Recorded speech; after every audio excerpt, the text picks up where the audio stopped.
राजकारणात दर मिनिटाला काहीतरी नवं घडतंय। बातमी कुणीही दे, पण खरी अपडेट मिळते फक्त राजकीय लाईव्हवर। बार्शीचे ग्राम दैवत अंबरीश वरद श्री भगवंताच्या चरणी प्रणाम। आणि माझे माहेर पंढरी आहे भिवरेच्या तिरी असे सांगणाऱ्या संतांच्या या पवित्र भूमीला दंडवत। इथं महात्मा गांधीजी पण येऊन गेले। सोपल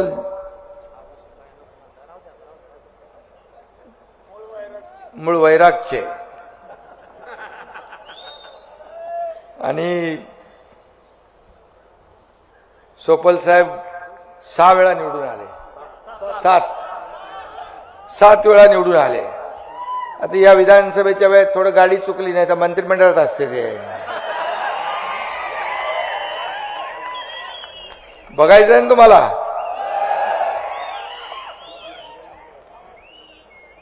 भर उन्हामध्ये ही सभा होती आहे।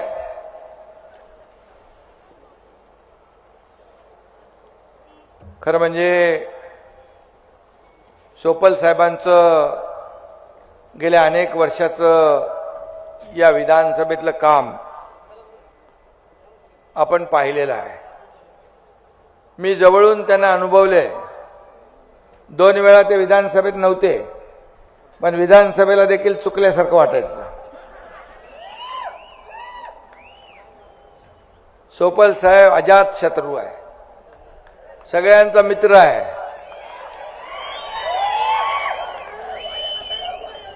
आमदार कसा असावा तर दिलीप सोपल यांचं नाव घ्यावं लागेल। ते मंत्री पण होते कुठल्या साली, नाही कुठल्या 95 युती सरकारमध्ये बाळासाहेबांच्या आशीर्वादाने मनोहर जोशी आणि राणेसाहेब आणि 13लाही होते।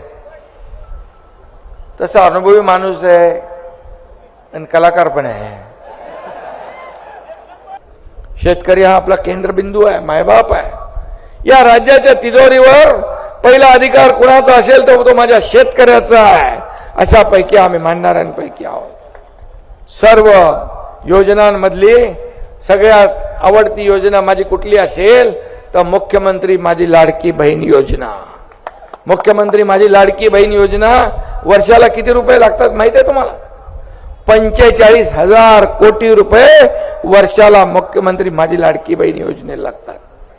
या ठिकाणी बार्शी उपसा सिंचन योजनेला निधीची उपलब्धता केली पाहिजे।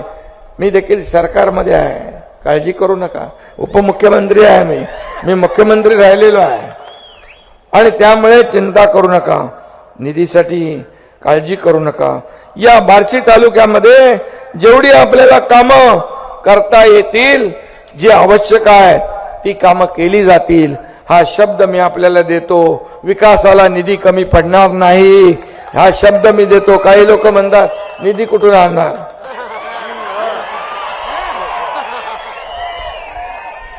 अरे हा एकनाथ शिंदे पण सरकारमध्ये आहे।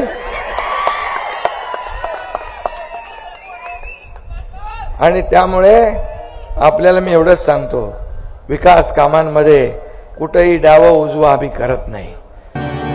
राजकीय घडामोडींचा सर्वात वेगवान अपडेट फक्त इथेच राजकीय लाईव्हवर। आमच्या YouTube चॅनलला लाईक, शेअर, सबस्क्राईब करा आणि रहा राजकारणाच्या रणभूमीवरील थेट नजरेत।